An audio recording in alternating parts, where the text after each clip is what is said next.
पंढरपूरमध्ये पोहोचलेले आहेत। आपण थेट सहभागी होऊया।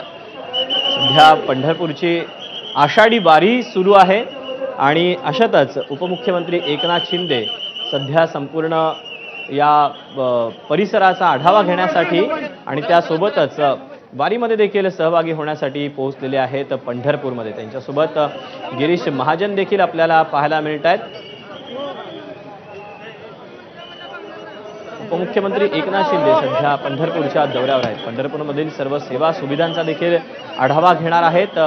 अवघ्या 2 ते 3 दिवसावर आषाढी एकादशी आलेली आहे। या वेळेला राज्य सरकारकडनं जी तयारी करण्यात आलेली आहे त्याचा आढावा आता एकनाथ शिंदे घेत आहेत। आपल्याला या एकनाथ शिंदेंच्या दौऱ्याबद्दलचे अपडेट देण्यासाठी सुनील दिवाण आपले प्रतिनिधी आपल्यासोबत आहेत। सुनील, उपमुख्यमंत्री दाखल झालेले आहेत। उपमुख्यमंत्र्यांचा हा पंढरपूरमधला दौरा नेमका कसा असणार आहे? दरवर्षी गेल्या 2 वर्षापासून एकनाथ शिंदे मुख्यमंत्री असताना पूजेच्या आधी यात्रेकरूंची तयारी कशी आहे हे पाहण्यासाठी येत असतात।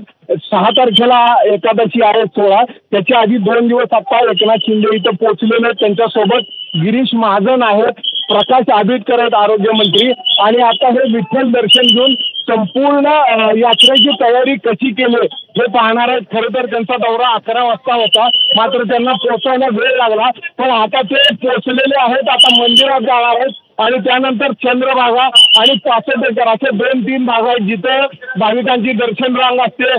तिथे काय सुविधा दिलं त्याची पाहणी ते करणार आहेत आणि आता मंदिराकडे निघालेले आहेत। ज्या पद्धतीने त्यांनी गेल्या वर्षीपासून ही प्रथा पाडली त्यामुळे भाविकांना चांगल्या सुविधा मिळायला सुरुवात झाली होती।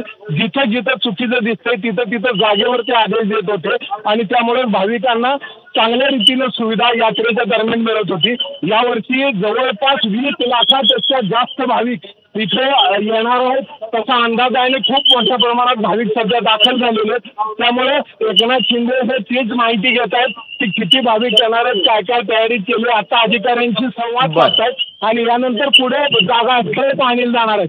दीपक, सुनील, धन्यवाद दिलेल्या सविस्तर माहितीबद्दल। अपडेट जाणून घेतच राहू।